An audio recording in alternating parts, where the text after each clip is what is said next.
Vegetarian tapi kok masih makan ikan? Emang boleh ya? Hai Itizen, kalian pernah nggak sih ada di momen pengen banget nih beralih ke pola diet yang plant-based, tapi kok kayaknya nggak rela ya untuk ninggalin makanan-makanan favorit kalian, terutama nih seafood yang kebayangkan enaknya, cumi, kerang, dan ikan.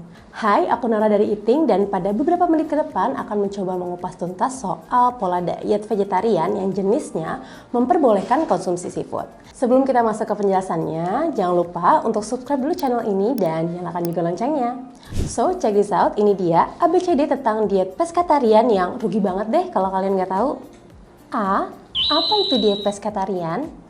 Jadi diet pescatarian ini adalah diet yang dimana pola makannya memang cenderung untuk mengkonsumsi makanan-makanan yang bersumber dari nabati, namun masih memperbolehkan yang menjalaninya untuk mengkonsumsi seafood. Kalau dilihat dari terminologinya sih gampang ya, pescatarian, pesca dari kata pesco yang artinya ikan, dan tarian berasal dari terminologi vegetarian yaitu pola untuk tidak dan atau membatasi konsumsi makanan-makanan hewani yang ada di darat. Dilihat dari sini kan sebenarnya diet pescatarian ini masih sealur ya, sepaham sama vegetarian itu sendiri. Sebenarnya di jenis diet pescatarian ini nggak ada sih batasan apa-apa saja seafood yang harus dikonsumsi. Namun kebanyakan orang-orang yang menjalani diet pescatarian ini kebanyakan memang memilih untuk mengkonsumsi ikan karena jenis proteinnya ini lebih mudah dicerna. Lalu dari segi kandungan nutrisinya juga lebih unggul, yaitu unggul dalam jenis asam lemak omega 3. Udah terkenal banget ya, asam lemak omega 3 ini sangat baik untuk kesehatan jantung, otak, dan juga sistem saraf kita. Yang menjadi pertanyaan, kenapa sih diet pescatarian ini lagi hype banget? Sebenarnya ada added value yang memang dimiliki sama diet pescatarian ini, yaitu mendukung isu lingkungan. Jadi sebenarnya saat kita lihat telah lebih lanjut, karena terkait dengan konsumsi seafood, sebenarnya budidaya ikan itu sendiri tidak terlalu banyak memberikan jejak karbon, di mana karbon ini adalah asal muasal ataupun pencetus gitu ya dari adanya peningkatan suhu bumi yang berujung pada fenomena alam yang besar yang sering dibicarakan akhir-akhir ini yaitu global warming. Nah kalau dilihat-lihat juga budidaya ikan itu sebenarnya nggak perlu banyak lahan dan pakan, jadi benar-benar hemat dari segi sumber daya dan juga ramah untuk lingkungan. B. Bagaimana manfaat diet pescatarian bagi tubuh? Nah, pescatarian ini tuh cocok banget sebenarnya untuk itizen yang mau beralih jadi vegetarian tapi kayaknya nggak yakin 100% udah bisa full commit untuk makan makanan yang sumber nabati saja. Jadi small stepnya bisa ngikutin diet pescatarian ini. Selain dia itu menjadi small step awal gitu ya bagi itizen yang mau beralih menjadi vegetarian, sebenarnya dari segi manfaat kesehatan dari tubuh itu sendiri juga oke banget loh. Bayangin aja nih, seafood itu kan kaya akan asam lemak omega 3 ya. Itu bagus banget untuk beberapa fungsi tubuh. Khususnya kalau EPA dan DHA nih, dia terkenal banget bagus untuk kesehatan jantung kita. Satu sisi asam lemak omega 3 ini juga bagus untuk dapat mengurangi kadar lemak yang ada di dalam darah atau sering disebut sebagai trigliserida, dan juga pastinya mendukung fungsi otak. Nah, protein yang ada di dalam seafood itu juga mengandung asam amino esensial.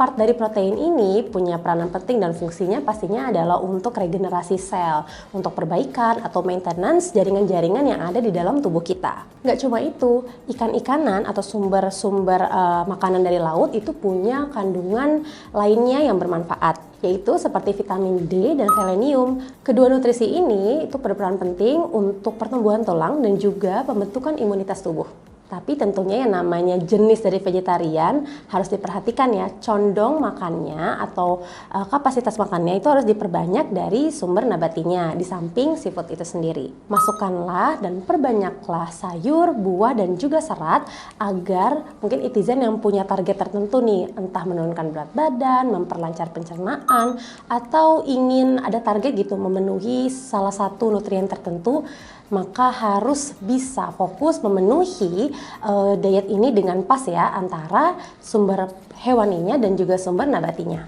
C. Cara diet pescatarian yang tepat tuh gimana sih?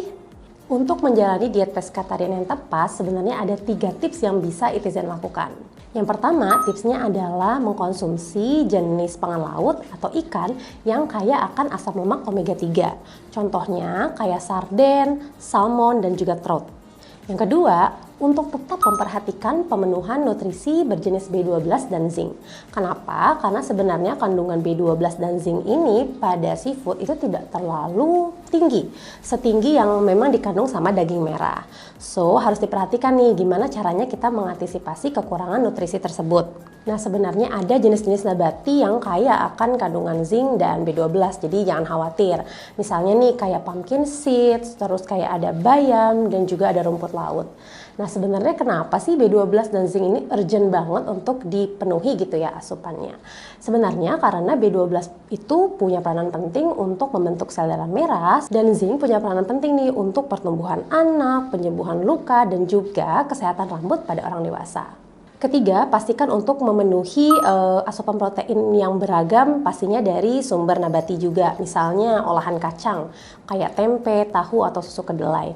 Lalu bisa juga dari jenis-jenis lain, entah itu kacang-kacangan, jamur-jamuran gitu ya. Yang semakin variatif itu maka nutrisi yang kita dapatkan juga semakin bagus. Nah, ingat nih netizen, ada satu hal juga yang menjadi reminder kita bersama bahwa untuk menjalani diet pescatarian ini, untuk bisa lebih bijaksana ya dalam menjalankan dietnya, kita juga harus memilih ikan yang memang dibudidayakan di peternakan ataupun di budidaya yang menerapkan sistem sustainable gitu ya, atau ramah lingkungan. Jadi kita sendiri punya sumbangsih tersendiri ya untuk lingkungan kita. D, dengerin tuh diet pescatarian, oke banget kan? Sekarang netizen udah tahu kan apa itu diet pescatarian. Nah, diet ini adalah diet yang sehat dan juga bagus ya untuk mendukung aksi ramah lingkungan.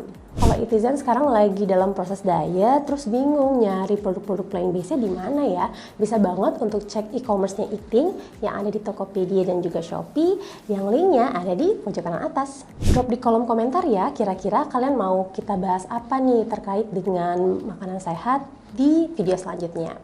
Kalau kalian suka dengan videonya, jangan lupa untuk like dan juga share ke seluruh teman kalian. Dan pastikan sebelum mengakhiri video ini, jangan lupa juga untuk subscribe dan juga nyalakan loncengnya. Terima kasih sudah menonton netizen, see you on the next video. Bye-bye!